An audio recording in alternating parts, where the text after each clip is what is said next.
L'aiguillon des fourmis a perdu sa fonction originelle, celle de pondre, ce que l'on appelle un ovopositeur.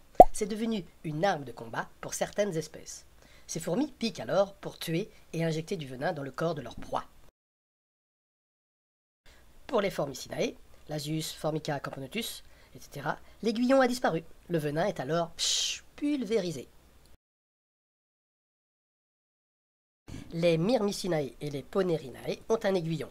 On peut aussi dire dard, comme les abeilles par exemple. Au bout il y a du venin et c'est pointu pour être planté. L'appareil vulnérant est formé de 2 lancettes. Elles sont creusées en gouttières qui peuvent coulisser. Cela forme un tube où passe le venin.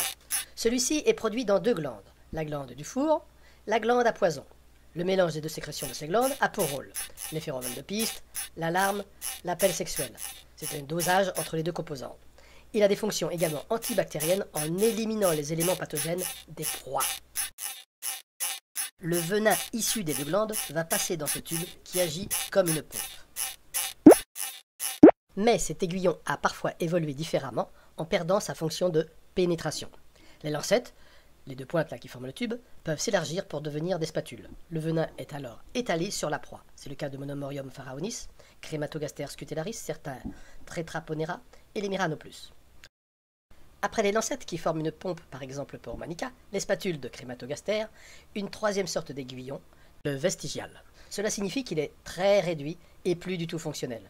Je n'ai pas réussi à les observer en disséquant les Messors, Aphaneogaster ou Tetramorium. Mais l'aiguillon de Messor mesure 20 microns, le tiers de Crématogaster. Il faut un microscope x1000 pour l'observer, donc je ne sais pas faire. Les travaux de Kugler de 1979 décrivent la phylogénie des fourmis en fonction de l'évolution de cet appareil vulnérant. Le régime alimentaire est mis en avant. L'aiguillon et sa piqûre est utilisé pour tuer les proies, des espèces qui chassent.